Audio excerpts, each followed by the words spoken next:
Assalamualaikum warahmatullahi wabarakatuh. Perkenalkan, nama saya Dr. Imam Wicaksono LCMA. Saya merupakan dosen tetap di Program Studi Kajian Budaya Timur Tengah, Fakultas Ilmu Budaya Universitas Gadjah Mada. Saya merupakan pengampu mata kuliah Arab dan Islam di Indonesia. Definisi mata kuliah ini merupakan mata kuliah wajib program studi yang memberikan pengetahuan serta menganalisis berbagai fenomena terkait Arab dan Islam di Indonesia dalam bidang bahasa, sastra, dan budaya dalam perspektif keilmuan antar budaya. Mata kuliah ini memiliki beberapa CPL. Yang pertama, menerapkan konsep-konsep teoritis dan metodologis dalam kajian Ketimur Tengahan di bidang budaya, bahasa, dan juga sastra. Kemudian juga mahasiswa mampu mengelola dan mengembangkan riset yang berhubungan dengan Ketimur Tengahan di bidang budaya, bahasa, sastra, dan ataupun studi keislaman melalui pendekatan interdisipliner. Kemudian, mahasiswa juga mampu memberikan layanan pada masyarakat dalam bidang Ketimur Tengahan secara profesional. Kemudian mata kuliah ini juga memiliki beberapa CPMK. Yang pertama, mahasiswa mampu merumuskan sintesis mengenai sejarah masuknya Arab dan Islam ke Indonesia. Kemudian, capaian yang kedua, mahasiswa mampu mengembangkan analisis mengenai proses difusi, akulturasi, dan hibriditas budaya Arab di Indonesia dalam berbagai aspek kehidupan masyarakat. Kemudian capaian mata kuliah yang ketiga, mahasiswa mampu menyusun argumentasi ilmiah mengenai relasi agama, budaya, pendidikan, dan juga dinamika komunitas Arab dan Islam di Indonesia. Yang keempat, mahasiswa mampu menghasilkan hasil analisis naskah klasik berbahasa Arab yang menjelaskan transformasi ajaran Islam dalam konteks budaya Indonesia. Kemudian yang kelima juga, mahasiswa mampu menyusun karya ilmiah tentang interaksi Arab dan Islam di Indonesia berdasarkan analisis sumber primer dan sekunder sesuai dengan kaidah akademik. Kemudian, pertemuan pertama, pada mata kuliah ini kita akan membahas tentang kontrak belajar tentunya, yaitu tentang penjelasan RPKPS, kemudian juga overview perkuliahan. Pertemuan kedua akan dibahas tentang masuknya Arab dan Islam ke Indonesia dari berbagai perspektif teori. Kemudian pertemuan ketiga akan membahas karakteristik dan motif orang atau kelompok pembawa budaya Arab dan Islam ke Indonesia. Kemudian pada pertemuan keempat akan kita bahas saluran, metode, dan juga penyebaran dan perkembangan Arab dan Islam di Indonesia. Kemudian pada pertemuan kelima akan kita bahas tentang difusi budaya Arab di Indonesia. Ini dalam beberapa hal tentang unsur difusi, kemudian proses difusi, kategori adopter, dan juga atribut difusi, dan juga laju difusi. Kemudian yang keenam, kita akan membahas tentang etnosimbolisme dalam konstruksi kedudukan dan juga peran orang Arab pada kehidupan mereka di Indonesia.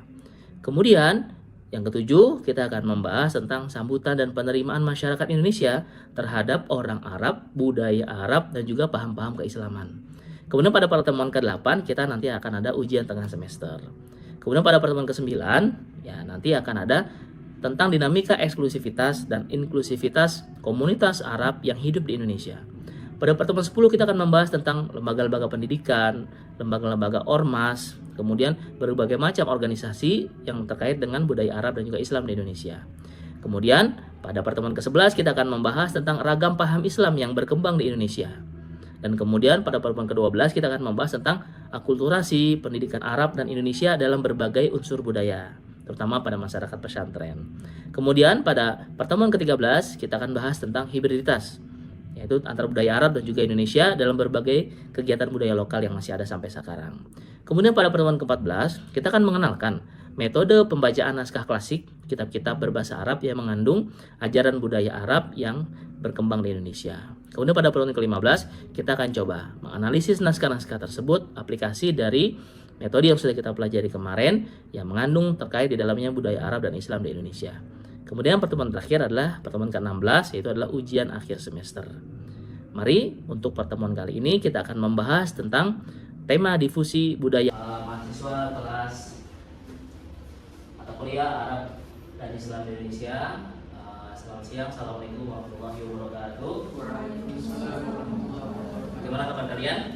Oke, seperti biasa pada hari ini kita bertemu untuk melanjutkan mata kuliah kita, yaitu tentang Arab dan Islam di Indonesia. Nah, sebelum kita masuk ke pembahasan kali ini tentang teori difusi, bagaimana budaya Arab itu masuk ke Indonesia melalui proses dan juga tahapannya.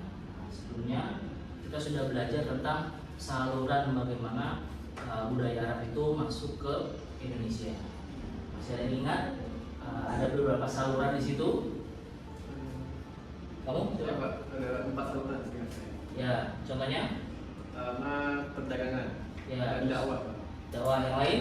Ya Pak. Ya apa? Ada pernikahan dan pendidikan Pak. Ya, jadi pertama ada dakwah, kemudian perdagangan. Ya, jadi dari dua macam saluran itu, mungkin mereka tujuannya adalah membawa dagangan.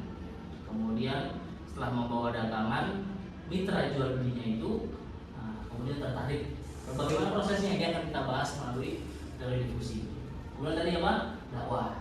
Bagaimana melalui mereka masuk ke Indonesia tidak hanya berdagang, juga membawa nilai-nilai Islam dan juga tentang apa yang baik dari budaya mereka.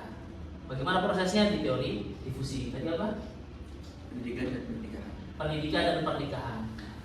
Otomatis pernikahan ala Indonesia, ya, saat itu kan belum terjadi negara, masih kita hitunglah belum merdeka.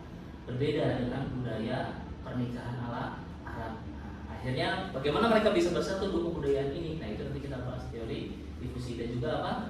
Pendidikan. Ya, dan sampai saat ini kita lihat masih banyak dan unggul ya, bagaimana karakter pendidikan yang terkandung di dalamnya beberapa budaya Arab, baik itu bahasanya, materinya. Nah, ini kita akan bahas tentang teori difusi. Nah, jadi dalam teori difusi ini ada 4 konsep utama. Yang pertama adalah tentang inovasi. Nah, di slide yang ini, jadi bagaimana ide itu sesuatu gagasan, kemudian praktik, ya, seperti pernikahan itu juga praktik ya, perdagangan itu juga praktik, ya, ataupun produk baru dari inovasi itu. Bahasa Arab kan bukan asli bahasa Indonesia atau saat itu Nusantara. Ini sesuatu yang baru. Kemudian saat itu keyakinan juga saat itu belum marak Islam, tapi apa? Hindu dan juga Buddha. Karena dengan adanya apa? Candi. Jejak-jejak ini membuktikan Arab dan Islam ada sesuatu inovasi yang baru yang dikenalkan oleh orang-orang yang datang itu. Sehingga kemudian inovasi yang baru ini bisa menyebar dalam sebuah masyarakat ataupun budaya yang berbeda. Nanti setelah ini kita akan bahas bagaimana mereka menerimanya. Konsep yang kedua yaitu adalah sistem. Lewat apa? Komunikasi. Baik itu komunikasi teks, ya kan? Tentang peraturan bagi budaya Arab itu seperti apa. Orang Indonesia membaca, akhirnya mereka tahu. Ataupun tentang ajaran, bagaimana budaya Arab, kemudian bagaimana keyakinan Islam itu dibaca, dipelajari. Jadi antar teks itu ada komunikasi. Ataupun juga langsung antar individu. Seperti tadi perdagangan. Misalnya di dalam budaya Arab untuk perdagangan itu harus dicatat, maka mereka kan memiliki catatan. Kemudian apapun harus ditimbang.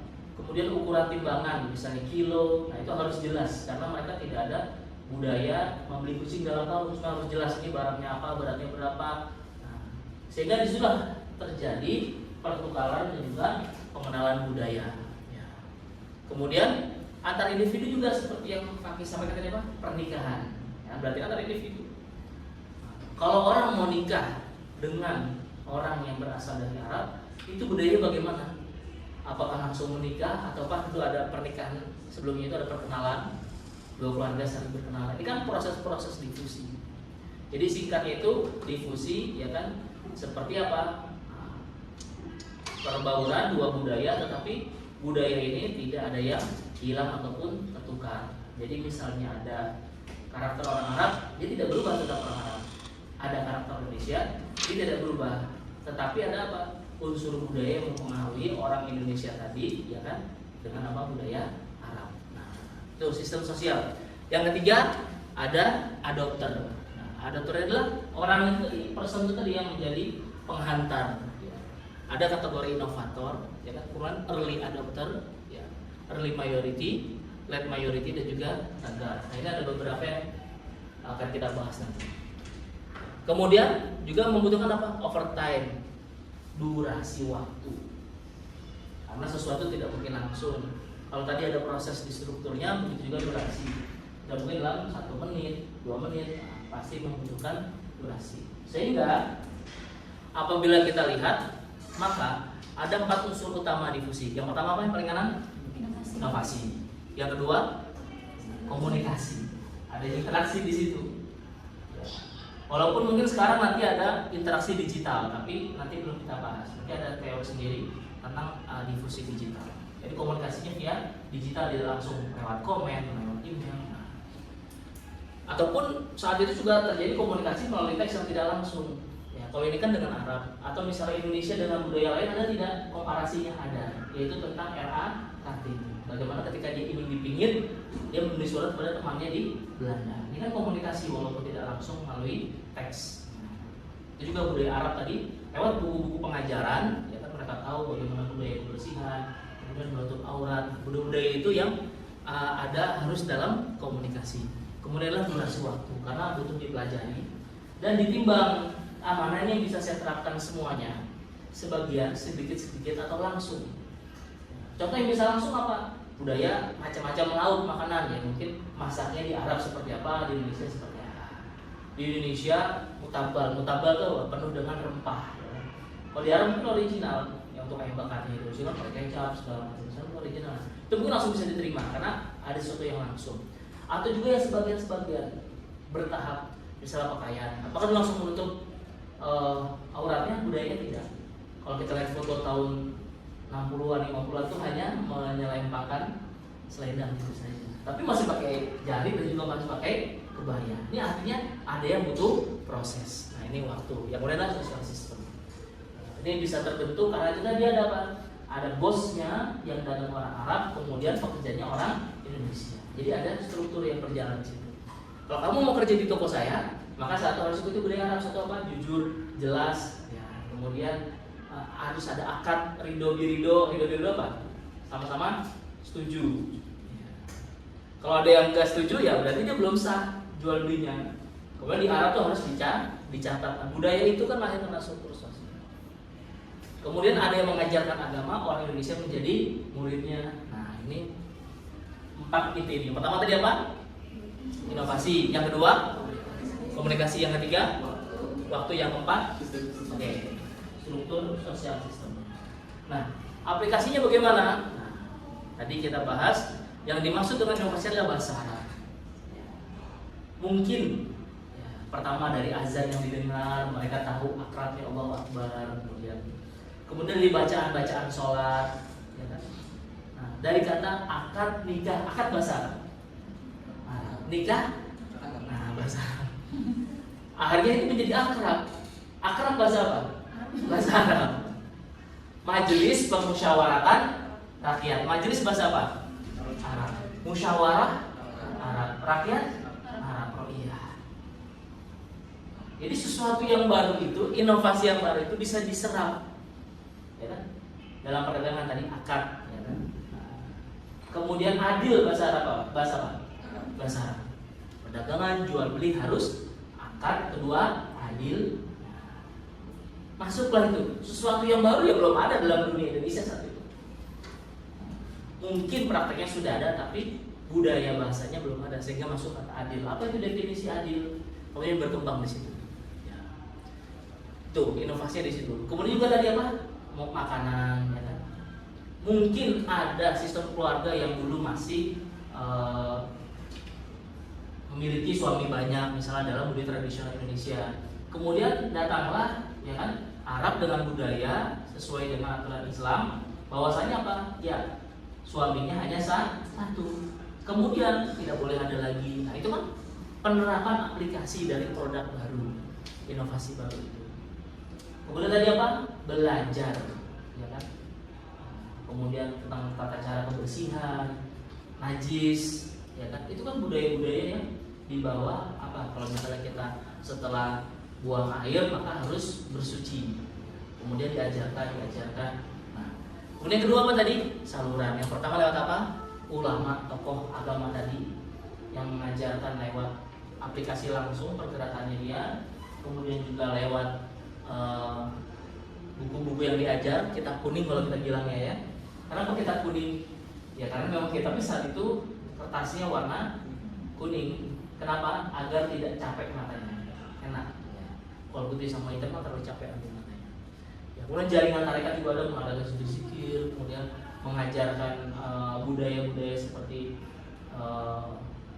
zikir khusus untuk malam Jumat segala macam. Nah itu sedekah bersama. Nah itu adalah praktek budaya inovasi yang baru. Saat itu Indonesia mungkin masih sedekahnya kepada alam, ya kan? Pada laut, misalnya kepada pohon. Nah ketika orang Arab itu datang, diubah dia sedekah yang menikmati bukan yang gaib tapi sesama manusia. Dengan apa? Zakat. Ya, itu zakat itu untuk manusia atau untuk yang gaib? Manusia kan. Kemudian pembagian sedekah makanan. Kenapa ada budaya di Arab itu bagi-bagi makanan sehingga mereka saling membagi. Ya. Durasinya lama. Nah, pertemuan kuliah kita yang pertama tentang teori masuknya budaya Arab dan Islam, ada beberapa teori, ada teori dari Mekah langsung lewat apa? Sampai beberapa site, kemudian ada di makam tua di Barus juga kan. Kemudian juga teori tentang pedagang Gujarat, ya. Kemudian juga teori dari Campa, ya, Kamboja itu. Kemudian kenapa? Karena banyak sekali orang-orang yang menguasai budaya Arab dan Islam di awal, makamnya banyak dari keramik-keramik piring dari Cina itu, Campa itu. Itu contoh-contoh teori sampai menuju kemerdekaan kan durasi berarti panjang ya, ratusan tahun bahkan. Kemudian juga sistem sosial tadi, ya kan?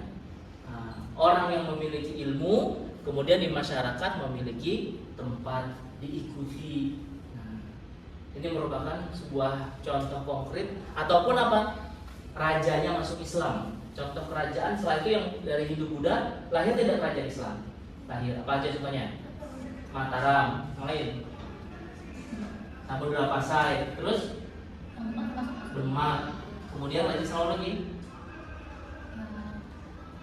Samudra Pasai, Mataram, Demak, ya Kesultanan pecah, kemudian itu ya Gorontalo, kemudian itu adalah contoh-contoh konkret ketika struktur sosialnya itu berubah menjadi struktur sosial Islam setelah rajanya itu ikut ya oleh tokoh-tokoh ulama yang membawa budaya Arab dan Islam itu tadi.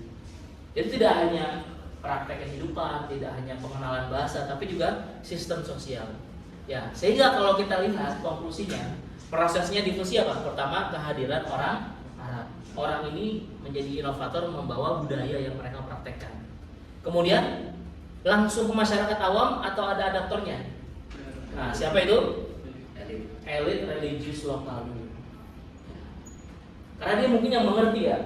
Dalam tanda kutip mungkin kita sering bilang orang pintar misalnya, jadi kan dia bisa menyerap dengan baik. Saudagar itu menyerap, wah cuan ini, wah uang ini, kemudian barang ini kalau dijual di sini laku. Contoh apa? Obat-obatan, habas sauda, ya. Pengobatan budaya Arab kan itu. Ya, kemudian madu, wah ini kalau saya jual laku ini. Akhirnya dia langsung menyerap. Elit-elitnya itu, religiusnya juga, wah ini ilmu yang bagus. Kalau ilmu ini ditanamkan ataupun tatarannya dipraktekkan, kalau lama ya ilmu ini bagus sesuai dengan hati. Kenapa? Saat itu mungkin di sini ada kasta dalam Hindu apa aja? Brahma, Satria, kemudian Waisya, kemudian Sudra. Bosan. Kemudian dirubahlah strukturnya apa? Dalam budaya Arab Islam itu semua manusia adalah sama. Yang membedakan hanya kekuatan takwa ibadah dia. Akhirnya kan sesuatu yang baru ini elit religius terima, udah lebih bagus ini. Budaya ketiadaan kasta lebih bagus ini. Semua manusia sama. Ya. Kalau di sebelumnya ada kasta-kasta dalam hidup, di Islam tidak ada. Akhirnya mereka menerima. Rajanya juga menerima, ya kan? Ternyata struktur kerajaan seperti ini bagus. Nah, tidak dengan upeti tapi apa? Misalnya pajak, riba, nah seperti itu. Nah dari situ kemudian mereka punya agen yang menjadi belajar, itu adalah santri. Kemudian santri itu baru mengajarkan ke masyarakat luas. Nah ini kira-kira progresnya. Jadi kalau kita lihat, ternyata muncul beberapa kategori dalam teori. Yang pertama adalah inovator. Ulama pendatang, mereka yang pertama kali memperkenalkan, ya. Mereka bawa itu budaya Arab, bahasa Arab. Yang kedua apa? Early adapter, ya kan? Elit lokal, ya kan? Yaitu raja, saudagar tadi yang saling punya chemistry cepat, kemudian mereka interaksi. Kemudian ini early atau late-nya majority, ya sedikit agak lambat. Ya. Kemudian paling terakhir ini kelompok masyarakat yang tidak bersentuhan langsung mungkin di pedalaman, di pegunungan. Mungkin dia hanya mendengar sedikit, kemudian dia belajar sedikit. Nah, itu ada beberapa. Nah, salah satu contoh konkretnya ini, ada yang menarik ini. Ada Ali Ahmad Bakatir. Dia ini orang keturunan Hadromi. Hadromi itu Hadramaut mana? Yaman. Oke. Nah, kemudian tapi dia lahir di Surabaya 21 Desember 1910. Ayahnya siapa? Ahmad Bakatir dan ibunya Nur Bob Said. Jadi Ali Ahmad Bakatir, ya biasanya Bakatir nama kakeknya. Ahmad ayahnya berarti nama dia asli siapa? Ali. Arab gitu. Ali Ahmad Bakatir nama anaknya, nama bapaknya, kemudian nama kakeknya atau klannya. Nah, jadi dia memiliki unsur yang unik. Satu sisi dia sebagai inovator, ya kan? Nah, dia lahir di Indonesia, kemudian dia berinteraksi, orang tahu temannya itu orang Arab seperti ini. Kemudian dia setelah dewasa dikirim untuk belajar di Hadramaut di Yaman, kemudian berkarir sampai akhir hayat di Mesir. Menarik ya, karena di lama Indonesia, kenangan tentang Indonesia itu masih melekat. Dia membuat Masrohiyah itu apa artinya? Drama, ya kan? Tamsil Masrohiyah, judulnya Audatu Al-Firdaus, kembalinya surga. Kembalinya surga yang hilang. Itu menceritakan tentang Indonesia, karena dia menganggap Indonesia sebagai surga. Diceritakan di situ proses perjuangan kemerdekaan Indonesia, dipromosikan Indonesia. Sehingga kan akhirnya orang-orang membaca tentang Indonesia, mengenal, dan orang Indonesia penasaran, kok ada Indonesia diceritakan dalam novel Arab. Akhirnya kita belajar bahasa Arab, budaya itu bahasa Arab bisa berkembang, dan sastra Arab juga bisa berkembang di Indonesia. Kenapa? Ya karena orang Indonesia tertarik bagaimana wajah Indonesia ketika disampaikan oleh orang keturunan Arab lahir di Indonesia, ya kan? Menulis Indonesia dengan bahasa Arab. Berarti yang berkembang di situ apa? Tentang Indonesianya, bahasa Arabnya, sastra Arabnya. Jadi luar biasa. Kemudian dia tulis juga ya ala Surabaya, wahai penduduk Surabaya, karena dia lahir di mana? Di Surabaya. Kemudian Indonesia al-Basilah, Indonesia yang kuat, Indonesia yang hebat, gagah. Kemudian bila duka ya Hatta. Hatta ini maksudnya Pak Hatta, ya, Bung Hatta. Kemudian tahiyat Dr. Sutomo, karena dengan orasinya, ya kan. Coba kalau kita lihat ini karya-karya beliau ini, ada nilai apa aja yang terkandung di sini? Kan bisa apa? Ada nilai konsep cinta tanah air atau dalam Arab itu hubluwaton. Kenapa? Karena dulu mereka tuh sama-sama berjuang untuk kemerdekaan. Ya, jadi negara-negara Timur Tengah banyak negara-negara jajahan Prancis, Inggris mungkin merasakan hal yang sama. Sehingga mereka lihat Indonesia, ya ini sama ini seperti negara saya, sama-sama harus dibantu, sama-sama harus diperjuangkan. Apalagi nilai yang ada dalam karya-karya Ali Ahmad Bakatir itu. Apa? Pada memuji orang kayak Ya. yang di Bila Dukai Hatta sama Karya Dr. Sutomo itu kan membahas tentang tokoh Indonesia. Jadi orang Arab tuh banyak madah. Ya, jadi memuji orang. Makanya dia langsung menyebutkan siapa tokoh Hatta. Kemudian siapa? Sutomo. Di situ juga ada muruah, harga diri, menjaga kehormatan. Ya, karena inilah contoh konkret ya, bagaimana budaya Arab itu tersebar dari bahasanya melalui gaya hidupnya. Oke. Jadi inilah salah satu materi kita tentang apa? Difusi atau penyebaran budaya Arab di Indonesia. Dan salah satu tokohnya kita ambil Ali Ahmad Bakatir.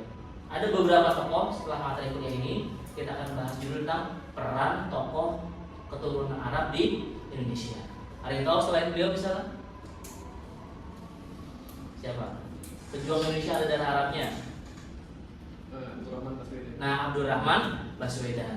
Nanti kemudian ada tokoh-tokoh lain dan juga setelah peran tokoh materi setelah itu adalah organisasi Arab seperti apa? Jamiat Khair, Al-Irsyad, ada lagi yang tahu? Itulah organisasi Arab yang lahir setelah peran. Jadi setelah ini kita akan pekan depan ya, kita akan bahas tentang peran orang dan tokoh Arab.